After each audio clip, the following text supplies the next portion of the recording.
Ed è paradossale perché in Italia vengono premiati non i virtuosi, ma coloro che non sono virtuosi, chiamiamola così. Amara considerazione del presidente della provincia di Treviso, Stefano Marcon, per una situazione che vede l'ente del Sant'Artemio in procinto di ricevere fondi dallo Stato perché è quasi in dissesto di bilancio. In pratica, se prima con i conti a posto i soldi andavano solo a Roma, ora con i bilanci in rosso i soldi tornano da Roma. Oggi stanno discutendo sulla ripartizione di determinate somme per enti provincia come quella di Treviso che non avevano al 30 di giugno presentato uno schema di bilancio. Questa era la situazione della provincia di Treviso, siamo in attesa di capire con quali criteri ripartiranno le somme che il decreto per il Mezzogiorno ha destinato a quelle province che si trovano in questa situazione. Sì, avete capito bene, la Marca è equiparata alle province del sud che da tempo non riescono a chiudere i conti e che per questo ottengono sovvenzioni da Roma. E questo perché la provincia di Treviso, unica in Veneto, è arrivata al punto di non ottenere il via libera dai revisori di conti.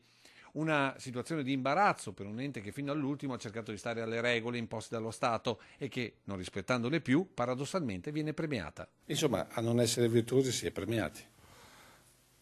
È l'amara verità, mi creda, io che governo oggi ho questo privilegio di governare una provincia che era il fiore all'occhiello delle province italiane, trovarsi in una situazione di non virtuosità pesa sulle spalle di uomini come siamo noi trevigiani e noi veneti. Quindi quando è che si saprà poi l'entità, diciamo così, del contributo, del sostegno da parte dello Stato? Verso metà settembre dovranno delineare i criteri e capiremo se con quella somma riusciamo a presentare uno schema di bilancio.